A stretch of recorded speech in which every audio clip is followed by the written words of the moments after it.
Assalamualaikum warahmatullahi wabarakatuh. Apa yang muncul di benak kita saat mendengar nama Dracula? Apakah gambar yang muncul adalah vampir, orang bertaring, kastil abad pertengahan? Kebanyakan orang mengenal Dracula dari novel besutan Bram Stoker. Namun jarang sekali yang mengetahui bahwa Dracula itu memang ada nyatanya. Dan Bram Stoker terinspirasi dari kekejaman tokoh aslinya. Tidak hanya nyata, sampai sekarang Dracula masih jadi pahlawan rakyat Rumania dan masih ada hubungannya dengan sejarah Islam. Lebih jelas lagi, Dracula atau Vlad Dracul III ini adalah salah satu lawan perang yang berpengaruh dari Sultan Muhammad II Al-Fatih, sang penakluk Konstantinopel.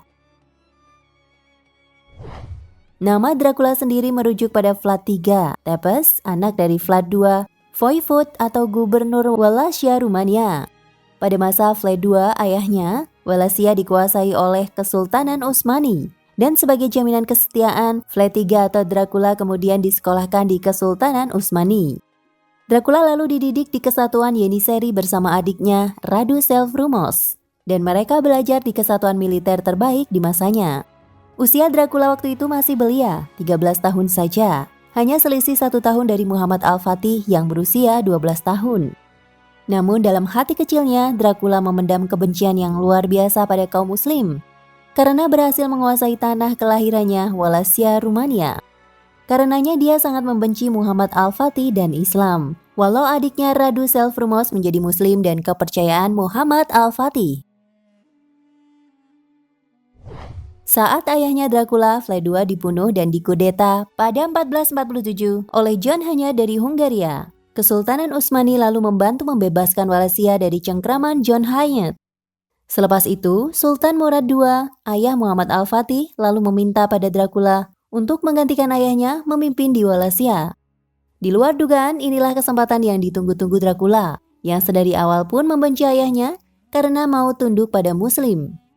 Berbekal bahasa Arab, Turki, dan pengetahuan militer di Yenisei, Dracula menyamar menjadi bagian dari kaum Muslim di setiap benteng-benteng kaum Muslim dan menghabisi benteng-benteng Islam di Rumania dari dalam. Baru pasca penaklukan Konstantinopel di 1453, Sultan Muhammad Al-Fatih baru sempat menghadapi Dracula secara khusus. Pada 1462, Muhammad Al-Fatih memerintahkan Hamzah Bey membawa 1.000 pasukan untuk menangkap Dracula.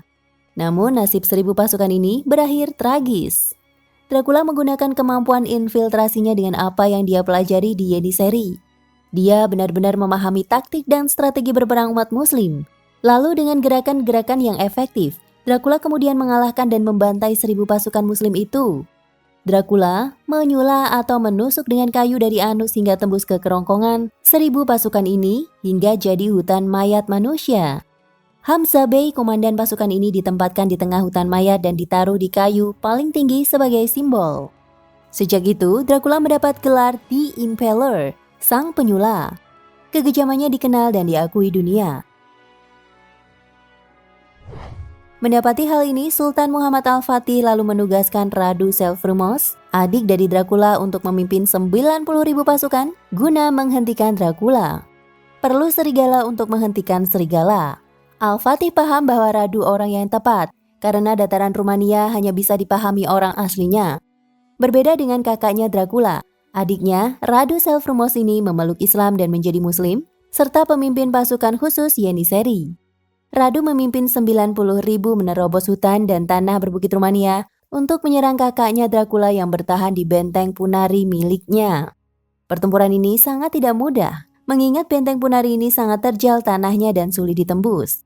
Akhirnya serangan Radu pada 1462 mencapai puncaknya di benteng Punari terjadi di malam hari yang dikenal Attaque de Noapte, The Night Attack. Radu Selvrumos menggantikan Dracula menjadi pemimpin Wallachia setelah mengalahkannya. Dracula yang kalah dalam peperangan menyelamatkan diri dan lari meminta perlindungan pada John Hanya, Raja Hungaria. Dracula pun menghabiskan sisa hidupnya di bawah pembunuh ayahnya, John Hanya, yang juga merupakan musuh Al-Fatih. Sebelum akhirnya Dracula meninggal pada 1478 ditebas pedang pasukan Utsmani juga. Namun, warisan Dracula tetap kekal bagi dunia. Kekejaman tiada banding yang dia contohkan dan kebiadaban tanpa batas. Sampai saat ini, Rumania mengakuinya sebagai pahlawan negara dalam Perang Salib, dan patung-patungnya bertebaran di Rumania. Bagi kaum muslim, Dracula adalah simbol kekejaman musuh kemanusiaan. Namun saat ini konsep Dracula, vampir, dibuat dan dibungkus dengan bagus hingga memikat umat muslim dan melupakan wajah aslinya. Nah pemirsa Ensiklopedia Al-Fatih, sampai di sini perjumpaan kita kali ini. Semoga menginspirasi. Jangan lupa klik subscribe di channel ini agar tidak ketinggalan info-info menarik Islam lainnya.